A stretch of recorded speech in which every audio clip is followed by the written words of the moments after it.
Hi, I'm Esther Ekhart and I'm a yoga teacher. And today I'd like to show you how to do the downward facing dog properly, also called Adho Mukha Svanasana in Sanskrit. The reason you want to do downward facing dog is it really strengthens the arms and the legs and it stretches the whole back of the body. Also, it's an inversion, so it's good for the circulation. Generally speaking, it's a very energizing pose and it's used an awful lot in a lot of different yoga practices. So it's very, very important to do the downward facing dog right. You're going to come on hands and knees and you place the knees under the hips and the hands a little bit in front of the shoulders for the downward facing dog. You tuck the toes under, you're breathing in. Actually, first you look at your hands. Your fingers are pointing straight ahead and the creases of the wrists are in line with the front of the mat. So you're making sure your wrists are safe. Okay, breathing in. And on the out breath you can bring your bum towards the heels and from there lift it up into a downward facing dog. The first thing to do in downward facing dog maybe is to keep the knees bent and work on straightening the back, on lengthening the back. So you're lifting the sit bones up as much as you can. So you're really focusing on the back first. And when you feel the back is straight, then you can begin to straighten the legs. And then lower the heels without compensating in the back.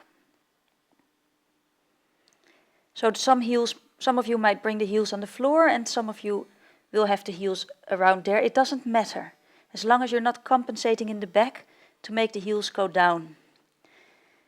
A few things to watch in the downward facing dog, especially if you're really flexible, is that you're not sinking too far down. I'll show you now. This is what you not want to do.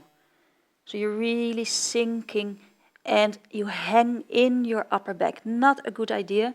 If you do that too long, your upper back will not be happy in the long run. So you're really straightening it out. Basically, the lower ribs, the lower front ribs move towards your pubic bone. That's how you keep yourself from sinking into the upper back. Okay.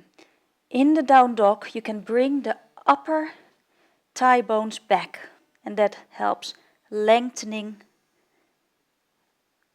the back. And you roll the upper outer arms down to the floor next to you.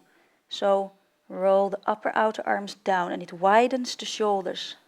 And the bottom of the shoulder blades move towards each other. It's very important to keep your shoulders away from the ears. So rather than this, where your shoulders and you compress the back of the neck, it's really uncomfortable. You're going to move the shoulders down along the spine and roll those upper arms out. Good. So now the neck is free and you also feel how the jaw releases.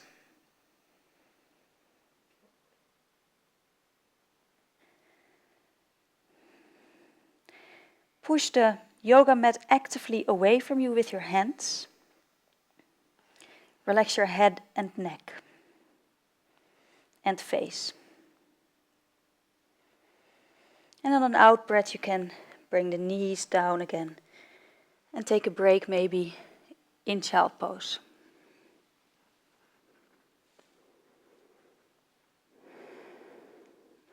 To build up strength and to practice the downward facing dog, it's a great idea to practice it 3 times in a row.